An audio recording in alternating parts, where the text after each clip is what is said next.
Electrical properties of semiconductor depend upon the concentration of this charge carrier. If charge carriers are higher, the electron concentration is much higher, then conductivity will be, you have much better conductivity, right?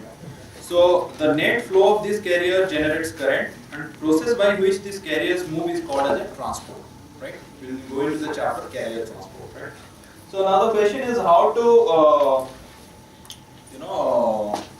force this carrier to move, right? A very good analogy is given by Professor Kalmakar in IIT Madras. He gave a very good analogy. So, suppose you have two sweet box, right? One sweet box. Flies are over the sweet box, right? You bring another sweet box, right? The flies will move, they will distribute upward, right? This is called as concentration gradient. Concentration gradient. Gradient, right? So my pronunciation is very sorry for that, right?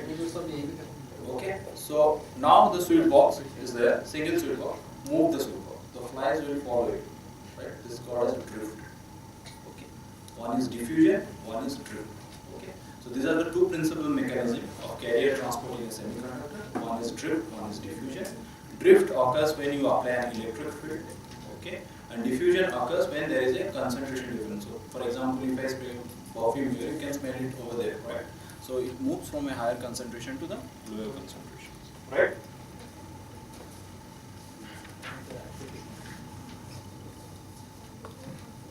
So when you apply an electric field, suppose you are applying an electric field to a charge, so charge will experience a force, right? Force is equal to Q into E, right? So if the charge has a mass, it has an acceleration, right? So what is the acceleration? E in Q into E divided by the mass of electron, right? And all these terms, if your electric field is constant, then acceleration is going to be constant. That means the carrier, like if the acceleration is constant, then the carrier will, the velocity of the carrier will be goes on increasing. Okay. So if you apply electric field to a semiconductor crystal, then the velocity of the carrier goes on increasing, right? But in reality, it doesn't happen, right? It's scattered with other atom, okay? Why? Why it doesn't happen? It happens in superconductors, right? No, but the thing is, it is why it is scattered. There is a force, so. For example, we are considering drift, right? So in drift, you are applying an electric field. Okay. So previously, what happened? As I said, it's a dynamic equilibrium. Thermal equilibrium is a dynamic equilibrium. That means there is random motion. Electrons are not at rest. Okay, they have a certain velocity because temperature is more than room temperature. Suppose as room temperature, they have a kinetic energy. They have mv square is equal to 3 by 2 kT. You have a velocity. They moves with. I mean, they are in random motion. Okay, what happened? They collide with each other. Okay, if there is a random motion, they collide with each other. Right. So when we apply an electric field, it is a superposition over that random thermal motion. Right? Suppose a particle is here. Okay, it gets to get collided here, here, come back to the original position, right? But the net motion of the carrier is zero. It's a random thermal motion. Okay. If I apply electric field, then there is a superposition over this. Small drift. It will come here. It will come here. It will come here. Then, for example, it will come here. See the difference. It has a net movement, right? This is called as quasi-equilibrium because this is a small deviation from equilibrium, right? Getting my point? Okay. So, clear? No, but why it is coming back? Because there is a force. Say over here is some negative charge. Suppose charge. all of you Listen. All of you are gone mad here. Okay, you move mad. So obviously you will collide. No, but if there is a force, like if professor says no, go out from the class, definitely everybody will go out, right? If you are not mad, I don't think so. You will go out. No, but Right. there is a force. Yes, obviously there is a net motion. Certain carriers are going to move, right?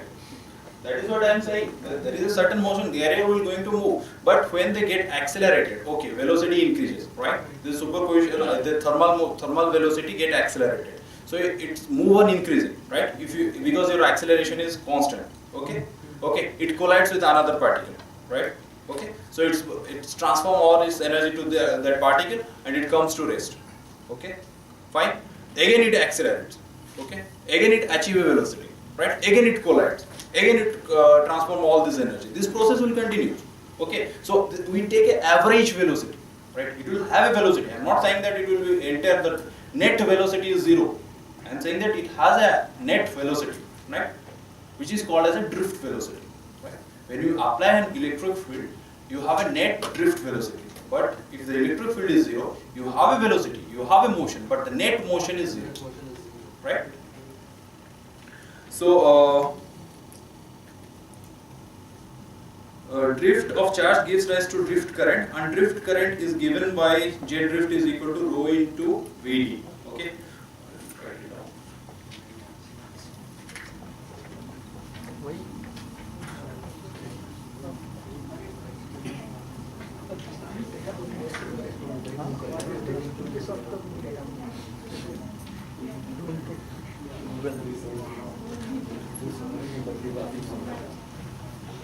Okay, so when there is a random thermal motion, you apply an electric field. You can say in that way is that each carrier have an average velocity.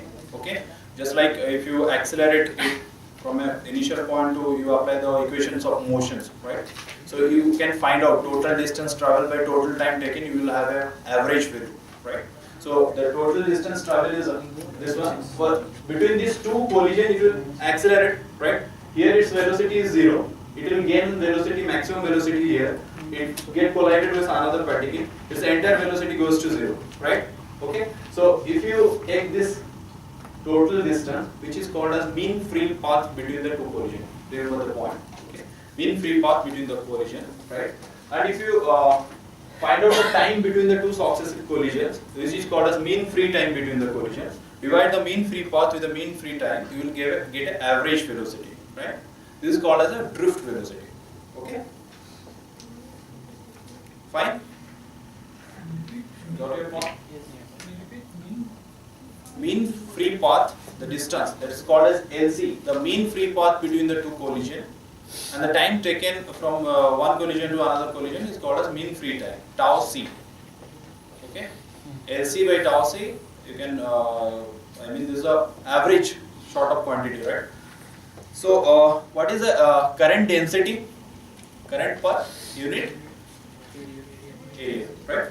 So, if you multiply the, you can say if it is a two-dimensional structure, you can say the current density is, coulomb per centimeter cube, or ampere per centimeter square, if it is a two-dimensional structure. So, what is the charge density? Okay, what we calculate is a concentration, Ni, Pi. These are the densities of electrons and holes, and their unit is coulomb per centimeter cube, right? Okay. The charge density is multiply the carrier concentration with the charge of that particular particle. Suppose you are considering electron, right? Electron concentration, for example, N. If you multiply the charge of an electron minus Q into N, that will become the charge density. Charge density has a unit of coulomb per centimeter cube. Okay. The concentration is number of particle per centimeter cube. N and P, what we are considering, this is the number of particle per centimeter cube. If you multiply the charge, it will become the charge density. Similarly, for a hole has a positive charge, multiply Q into P, it will become the charge density, right? So, the charge density, this rho is a charge density, right? Its unit is coulomb per centimeter cube, right? And Vd is the velocity, whose unit is centimeter per second, right? Getting? This is coulomb per centimeter cube into centimeter cube divided by second, right? Centimeter per second, right? 1 centimeter will get cancelled, so you will get coulomb. Coulomb per second is ampere, current flowing, di by dt, current by time. Okay? So charge by time is a current, so it will become ampere per centimeter square, right? That is called as a current density. Suppose, for example, you are considering a P type of semiconductor. So what is the charge density? E into P. You already calculated the P by using, either you are using a P type of semiconductor, so you can find out the concentration by using the formula whatever we have studied. So we can write this formula as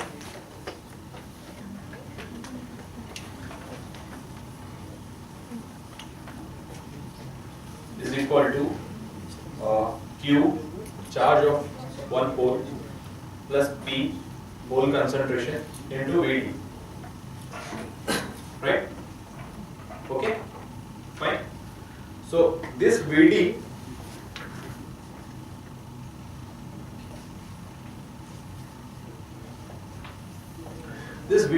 is dependent upon the electric field, right? This drift velocity comes due to the application of electric field, and this drift velocity is related to electric field by mu p into E, right? Here E is the electric field, mu p is a mobility of holes, right? This mobility term is very important, right?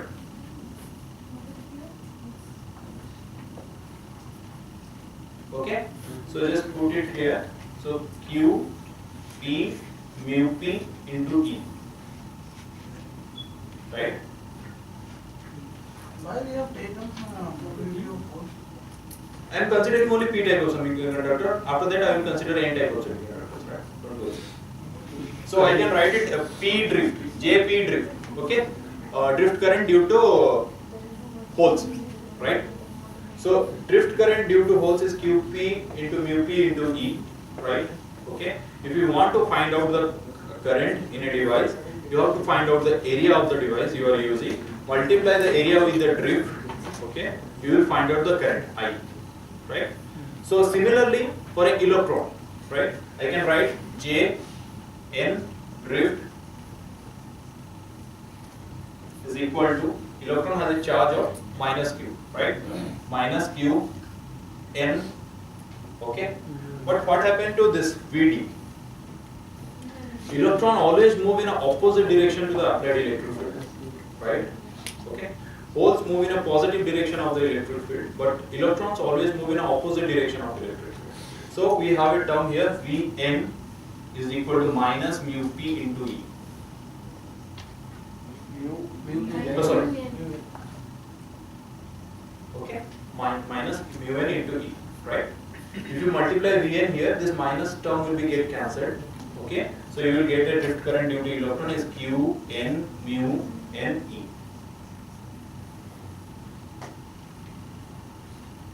Right?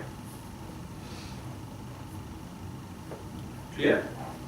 So for a, semiconductors, if you are considering extrinsic semiconductor or intrinsic semiconductor, you have both type of carriers, right? In extrinsic semiconductor, one type of carrier is dominant, but you have minority carriers. Okay, they also contribute to the current. So the total current density can be given by the summation of these two terms, right? Okay, so I can write the total current density as J total Q mu P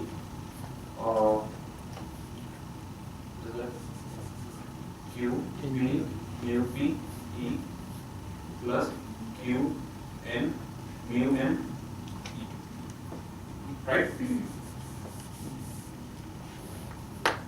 Okay, so if you take the electric field outside, Q E P into mu P plus N into mu N, right? Someone asked me a question regarding GATE 2010. Is here? Right? GATE 2010. Someone asked me a question. I didn't remember his name, so I am discussing on that, right? I don't know if he is here or not.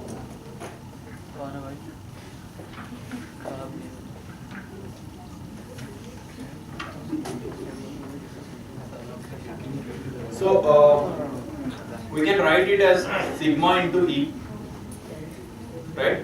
Sigma is equal to Q into this term, P mu P plus N into mu N, right?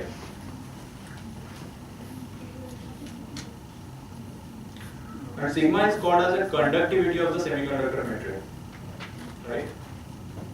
Sigma is called as a conductivity of semiconductor material. Okay? And what will be the resistivity? 1 by sigma.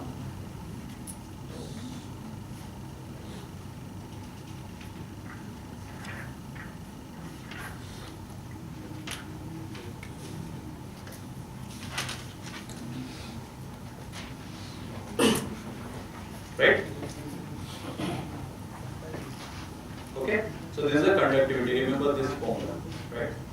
And all these things are, this is called as a drift. Okay, this is due to the application of electric field. We are not considered about the diffusion. Okay, there is two part. One is drift, one is diffusion. We are considering the drift part only. Okay, then we will discuss about the diffusion, right? One question I have. So, in this, when we apply electric field, the holes and electrons will be moving in opposite direction. Holes and electrons are moving in opposite direction, but the charge of electrons get the motion of opposite direction is get balanced by the charge of electron, right? Okay, charge of electron is negative. Negative and negative term get cancelled. Okay, so for example, if in a where if the electrons are moving in this direction, right, the current is moving in this direction, right?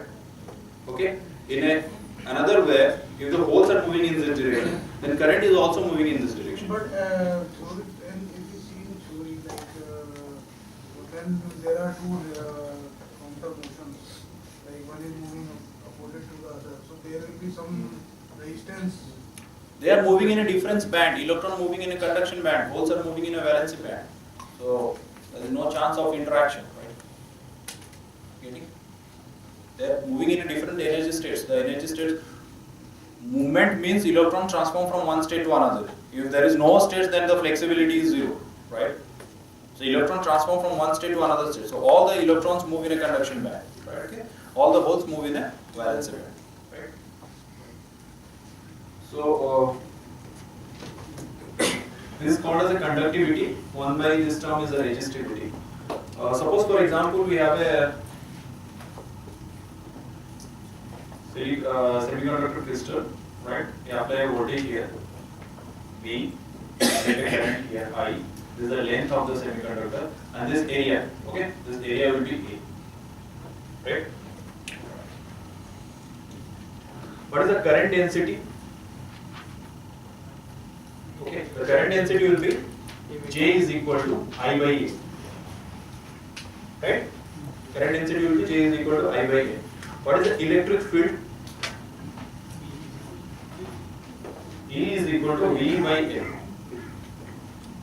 Okay, right? Electromagnetics.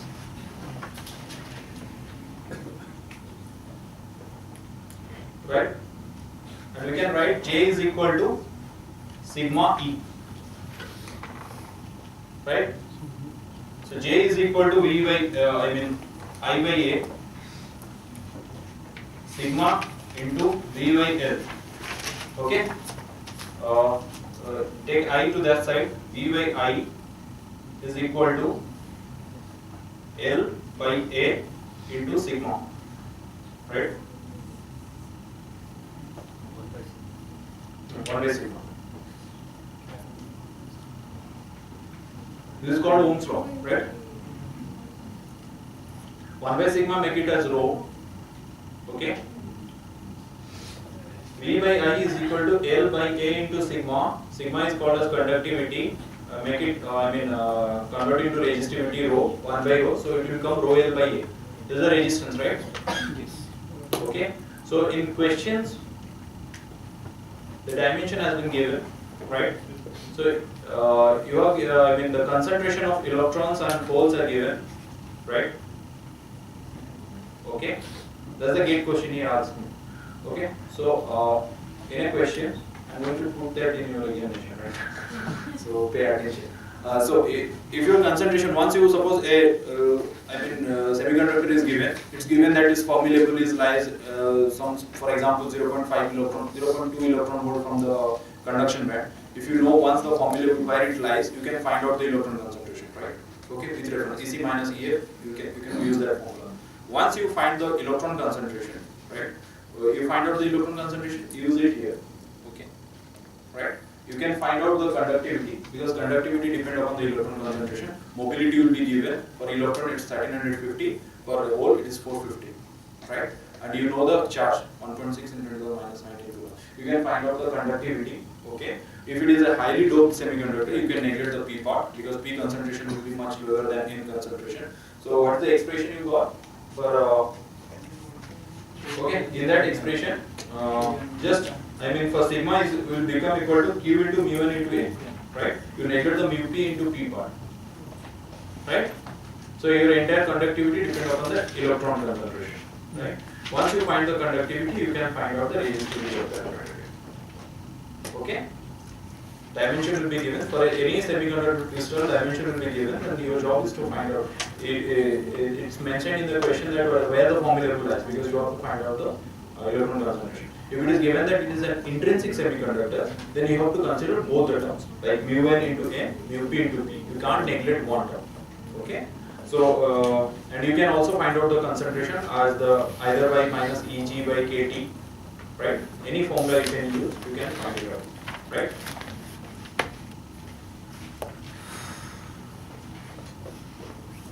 Is it fine? I mean, the slides or this way of teaching is good. This is good. Well, I will upload all these things, don't worry, but we will follow this process.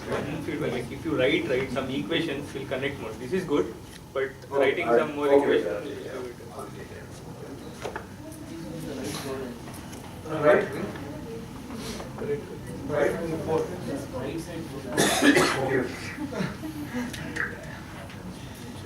I didn't have my lunch, so I am very weak.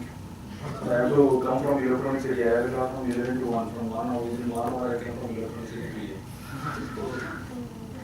So now we will consider about mobility defects, right? We get a term which is called as mobility, mu n and mu p.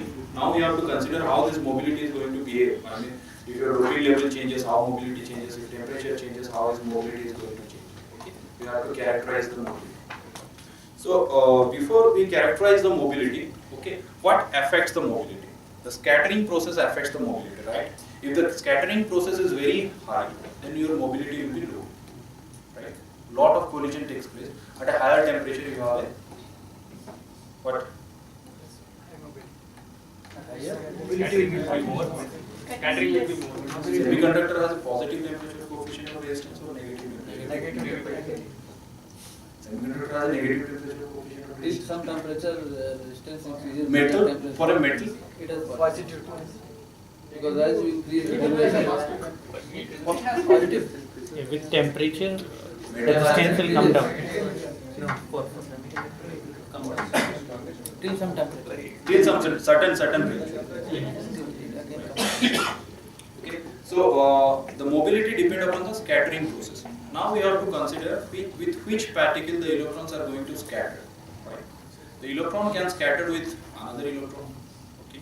Electron can scatter with a phonon, which is generated by the thermal vibration of electrons, thermal vibration of atom, lattice vibration. Right? Or an electron can collide with a phonon scattering, ionized impurity scattering with an ionized impurity. Right? For example, phosphorus atom is there. It already donates an electron. Okay, it has a positive charge. If an electron moves by the phosphorus atom, nearby the phosphorus atom, it will feel a field, right? Because it's a positive charge, and electron is a negative charge. So it will get scattered by the ionized impurity atom, right? So we have three types of scattering. One is, electron scattering. You can say particle-particle scattering, right? One is phonon scattering. One is ionized impurity scattering. Okay.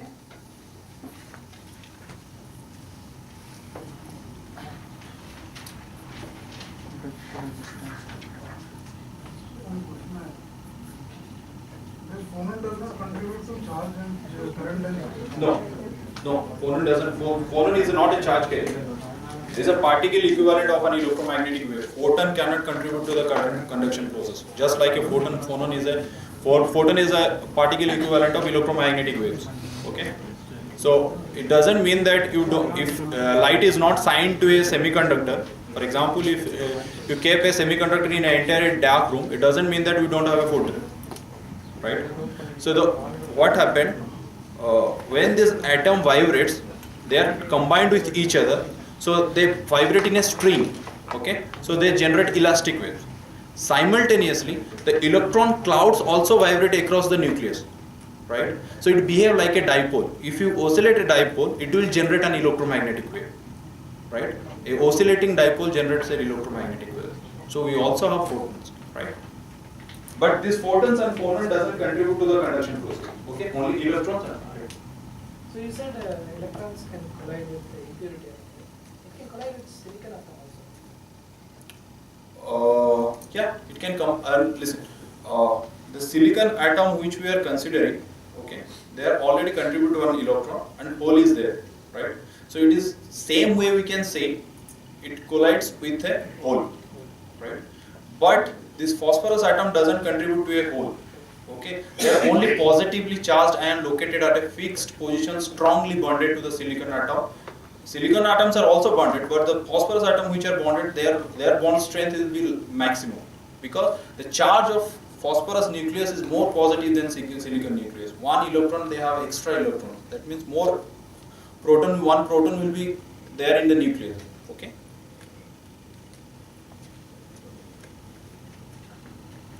So we have following type of scattering. One is phonon scattering, one is ionized impurity scattering, one is called as carrier scattering. Sorry for that. I recall it that now. So this is carrier scattering, right?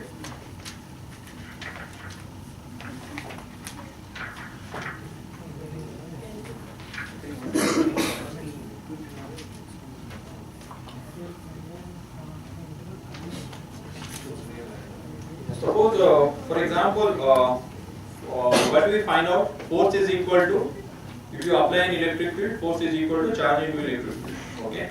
Then force M is equal to dV by dt. Acceleration you can represent as a rate of change of velocity. So mass into dV by dt. So mass into dV by dt is equal to your Q into E. Right? I can write this way. So if I assume that this small deviation from random thermal motion is very small, okay, or we can say deviation is, we are within quasi equilibrium, right? It's a small deviation. So I can write this small change like m into v by t. I am using tau, okay, for t. Q into E. Okay, in place of m, we have to use the effective mass. Right? Either you are using electron or a hole effective mass. Right? So this v, okay, this v, which we call as drift velocity, Vd is equal to q e tau divided by m. Either you consider electron or hole, like that. Okay, right? So what we said in the previous slide is that your Vd is equal to mobility into electric field, right? So we can write mobility is equal to Q into tau divided by m star. Okay. If you are considering electron, then this is electron effective, right? Fine. So the mobility depend upon the tau. Okay. What is tau? Tau is the mean free time between the two collisions, as we said. Mean free time between the two collisions. Okay, is called as a tau. So here mobility shows that the mobility depend upon the tau, right? Q is fixed, Mn is fixed, right? These are constants. Q is constant, Mn is constant. So mobility is going to depend upon the tau.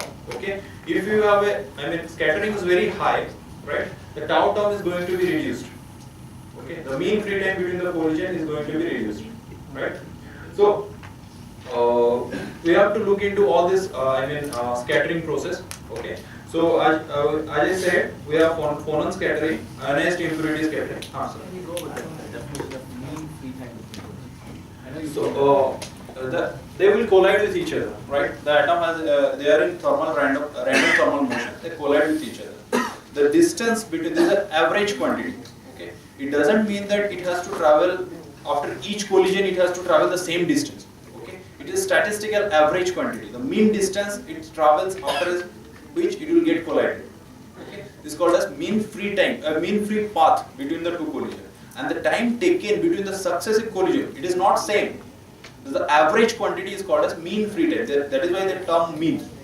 The time between Two collisions. The average time. Average time. And if it is scattered, the time is going to increase. No, scatter means if the scattering process is high, means collision rate is very high. Okay, then the mean free time between the collision will be less.